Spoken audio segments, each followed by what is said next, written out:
Welcome to Resiliency Redefined. I'm your host, Robyne, and I am thrilled to share with you information about resiliency, well-being, performance, education, business, parenting, and everything in between. I'm committed to joining you each week to talk about these big ideas and bring them into action, habits, tools, strategies, tactics that allow us to finally uncover what it takes to truly be well. And I'm just so excited that you're here.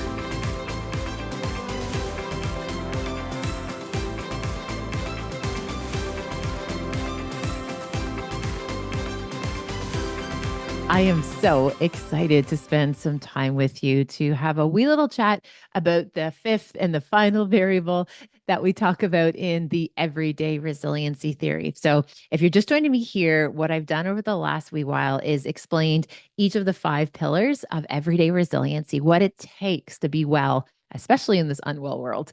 And today we're going to take a deep dive into humor, the fifth one. Now, let me tell you, this is the wild card. Okay. So when I get to work with people, again, all over the world, hearing some of the most unbelievable stories about perseverance, about abilities to bounce back, abilities to build a comeback, being able to weather some of the most difficult experiences in their lives.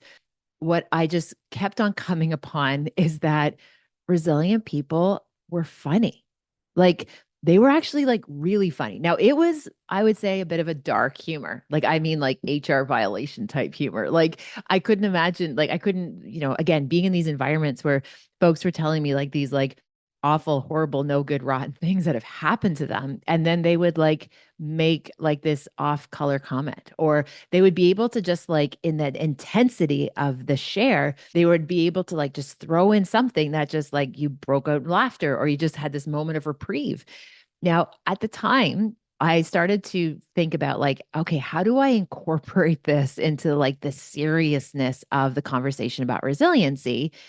Because it felt like it didn't fit, but there was just so much evidence that this fit somewhere, but I wasn't sure where. So initially, everyday resiliency was actually the 4 pillars. It was belonging, perspective, acceptance, and hope. Like that's what I presented. That's how I kind of built the ship. But then what just kept coming over and over again is like I was missing out because this other dimension was so critical. And I saw this with members of the military. I even saw this with like ER folks. Like I saw this in like newsrooms when they were reporting these horrific events. Like they still had this ability to like hold this, like whatever that was.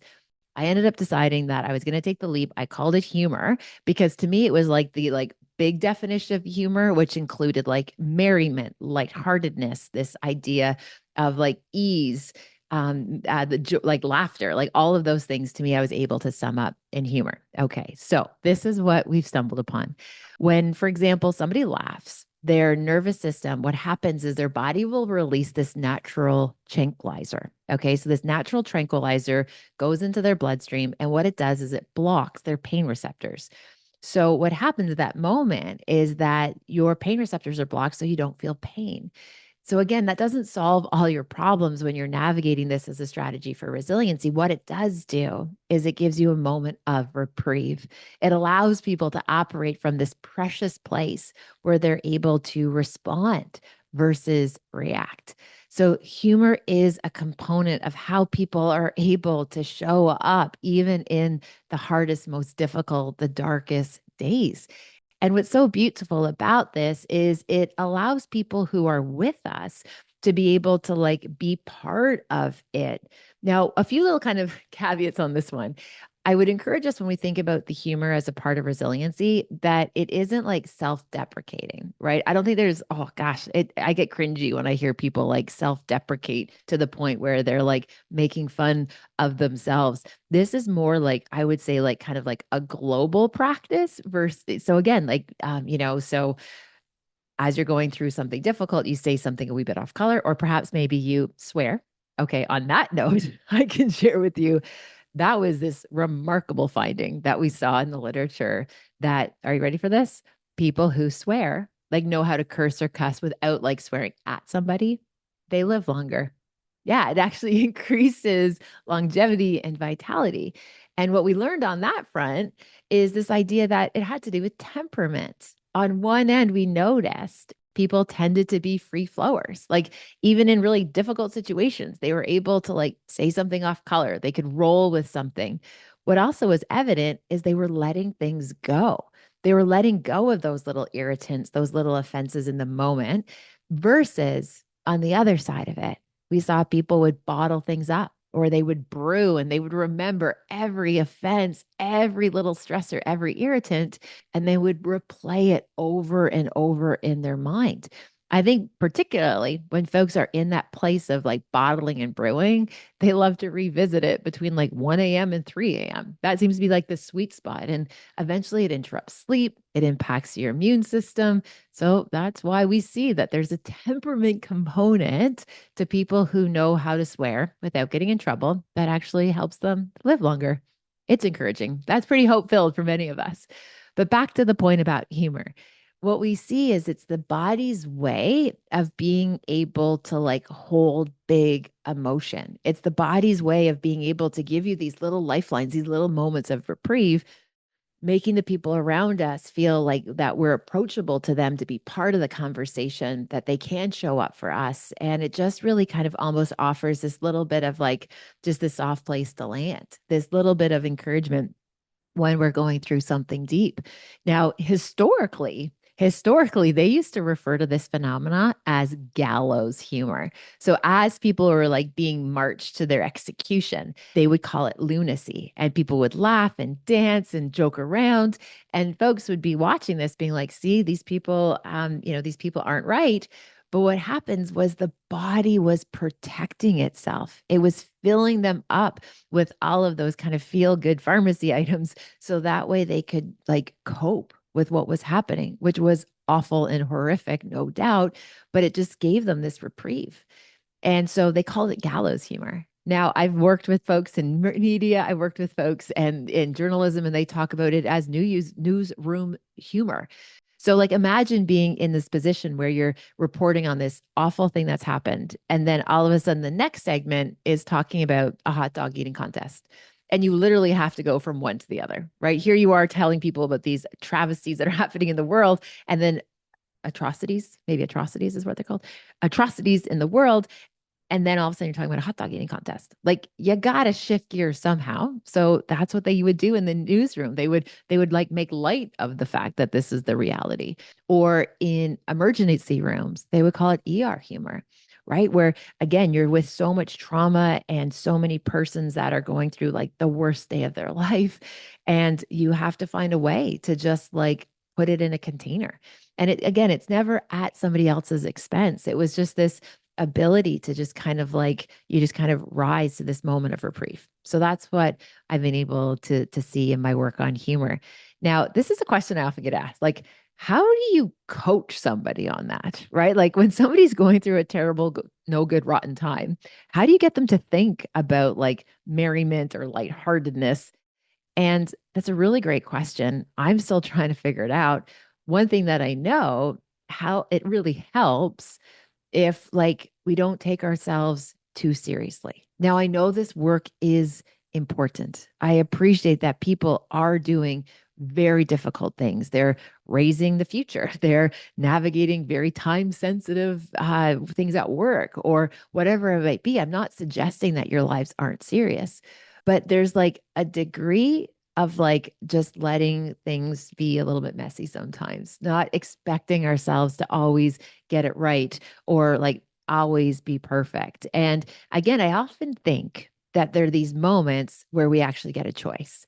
Where, and I think it was the Girls who said, like in their lyrics, it's either like we laugh or we can cry our eyes about it. Like we can literally like beat ourselves up about it, or we can just like laugh at just the reality that, yeah, this is what today is.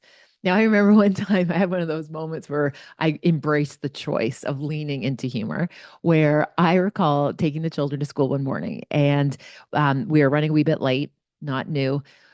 We get them to school. I get them to school. And at the end of the day, one of the children's teachers said to me, "Hey, Robin, I got it." I pulled me aside at pickup and she's like, "I got to share this with you." And I was like, "Okay." And she's like, "Well, as you know, Ava was late to school this morning." And I was like, "Yes." And of course, I'm carrying shame and guilt and getting ready to defend why we were late. But nevertheless, she said, "No, no, it's fine."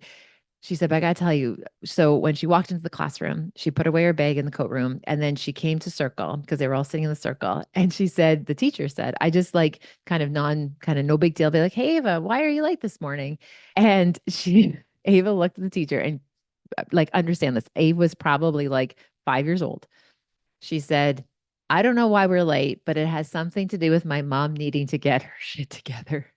That is what she told the educator. And what was wild, I recall that morning driving, talking to myself.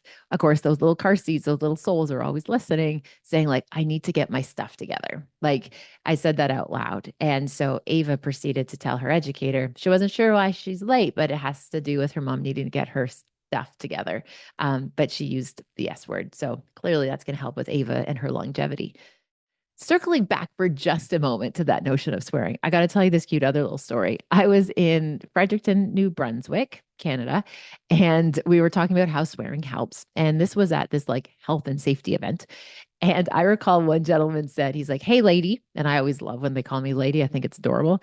And he's like, "Hey, lady." He's like, that swearing thing you said was like so on point. He goes, "I don't know about the research that it makes you live longer, but what I do know is that if you are ever at a job site, like a construction site, and somebody like makes a mistake and yells sugar or oops a daisies or oh dear, don't buy that house.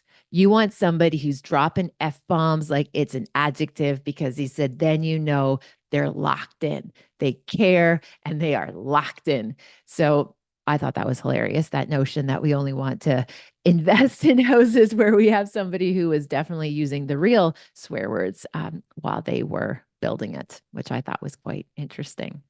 So, my dear, dear friends, what I have seen in 20 years of trying to wrap my head around resiliency in a professional scape is that those five variables create the most beautiful constellation of ways that we are able to show up each and every day, even in the hardest parts. So, just to recap, a sense of belonging, that idea that we are with our people. And again, that one caring, consistent champion in your corner who you're fighting for, who you're aligned with can make the world of difference. And I just love hearing stories when people reflect back on the people who made the biggest impact on their lives, whether it be coaches or educators or the mama or the tia, the auntie, just the people who, if it wasn't for that person, their future would look very, very different. So having somebody and some people to fight for, to fight with, it makes a big difference. So your sense of belonging matters. Your perspective, which again, yes, it's an attitude, it's a mindset, but it's deeper than that. It's your intuition. It's those working in alignment with your head and your heart on the same page, being able to know how to make what matters most matter most. And just recently, I was working with a group of senior executives, and I said, when we're talking about perspective, I said, when you're in a situation where you're trying to pick between work and your family, always pick your family. Like that always will be the best return on your investment. You will never regret showing up for your family or the people that matter most. Now, the third variable was that of acceptance. And I get it. It is so hard to navigate the things that we don't want to navigate, that we did not sign up for yet. This is what's in front of us. And it's just the reality of recognizing these are the pieces. This is what I have to work with. And trusting that we're well resourced enough to work with our situations. It's that idea of, somehow being able to trust the process, that this is what I have to figure out to get to where I need to be. The fourth one, the variable of hope. Gosh, this is what the world needs such the big dose of right now, being able to hold hope, living hope filled. So often people ask me, like, how do you practice hope? How do you cultivate it? Now, I feel so fortunate that I just this notion of hope, like I am so drawn to this. And I shared that in the last episode about this idea of that little pilot light that I believe it's all going to work out. I wholeheartedly believe the future is bright. And then the fifth and the final variable is that variable of humor, lightheartedness, joy, merriment, play, swearing, all of those things to create this like ability to be able to have little micro moments of reprieve, moments where our biology is working with us to give us just that little bit of okayness. So that way we can show up and make the next right choice. Now, we don't have to figure out everything in the moment. It's this idea of just having those little breaks, those little micro moments of reprieve to be able to find our next right step. And the beautiful thing about the human condition is that when we are in forward momentum, it feels better than when we are stuck. When we are stuck and not even knowing what's our next right move, that cognitive dissonance doesn't feel great. We're not meant to be in that place of being like frozen, being able to like work towards something, even if it's not the best choice down the road, but even if it's just moving you in the direction that you wish to go, it makes a really big difference. Now, I wholeheartedly appreciate the fact that sometimes things are just awful and some things are hard. And it's hard to even imagine how to cultivate daily practices that are going to allow us to nurture those home teams, that are going to give us that opportunity for perspective and acceptance, have those hope practices and a wee little bit of fun in the moment. But we do know that will make a difference. And I'm excited to be able to share with you each week tools, practices, ideas that are research informed, that we know this stuff actually works to help people be able to get through the hard times, to get through the things that y'all didn't sign up for yet. Here we are, and we have to face it. So, to be able to do this work, what I think is so helpful is to recognize how far we've come. Recognize that your survival rate for difficult things is 100%. You have survived the stuff, the big, the hard, the ugly, the messy, that at maybe one time you thought, I could never imagine this. Yet, look how far you have come. Look what you've made of all of your life choices. And what's so amazing, I recently heard a quote that said, if I could erase all of my mistakes, I wouldn't, because I wouldn't be me. We are so much, we are so much like built together of all of these different parts of who we are. The good stuff, maybe stuff we don't love so much, not messy in middle as well. But the idea is this is all part of our story. It's all part of who we are, how we show up. And Dr. Wayne Dwyer once said something that I thought was so beautiful when he was talking about like this idea of being like our best self. He said, you can never fail at being yourself. So wherever you are, that's exactly where you're meant to be. Sure, we can do better. Sure, we can learn. Maybe some of us have to do a lot of unlearning, but the idea is that like we are exactly who we are, where we are in this moment in time. The fact that we're here in itself is a miracle. If you actually just think about it for a second, it's just remarkable that we get to do what we do. And I'm also very sure that there are things that are happening right now in your life, even if you're in the middle of a storm, that at one point you prayed for, you worked for, you wished for, you imagined. Can you imagine one day being able to be here, to be able to do this, or whatever that might look like? There was a time when like this would have felt almost like unbelievable. And sometimes one of the practices I love to do just to like really illustrate that for like the different parts of myself is like to just do this little exercise where you like imagine like your little self. And I think we all have this kind of idea of what our little self looks like. I know I have a picture, and I'm pretty sure in the picture I might be like 2 or 3, but it's just like one picture. And gosh, when I was a kid, like we didn't have like 26,000 pictures of ourselves on phones. Like maybe you have a couple that survived childhood, but I have this one picture that's like little Robyne. And I love that little girl so much that I actually dedicated my book, Stress Wisely, to her. to that little girl. And I think about her often in this picture. It lets me kind of imagine kind of having that connection with that part of myself, which is still in there somewhere, right? And just like show them and tell that part of you about your future. Tell them what it's going to be like. And yes, there's going to be lots of bumps and bruises and lessons and so many regrets and so many mistakes. And we still get to do this. We are still here, which means better days are ahead. That's absolutely like cornerstone of truth that I've seen in my work on resiliency is that better days are ahead, that there are big, bright futures that are just waiting for us to get there. Thank you so very much for spending time with me. I hope there's a gem or two in here that speaks to you. Please feel free to comment, share if you found it helpful, pass it along, invite somebody along with you so we can have bigger chats and grow this community of folks who are doing the absolute best we can with the tools, the energy, and the resources that are available to us today and each and every day. So thanks for listening. I'm glad you're here. I'm excited to invite you to our next conversation where we're going to unpack the barriers to resiliency. What's the stuff that gets in the way?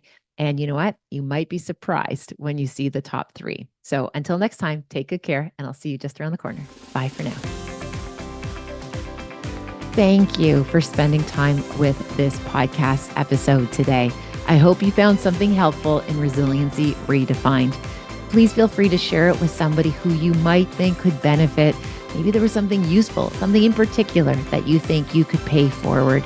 Also, if you have a moment, please feel free to rate and review this podcast wherever you like to listen to your podcast. It means the world to me. And again, thanks for your time. Thank you for your interest. Take good care, and I'll see you next time.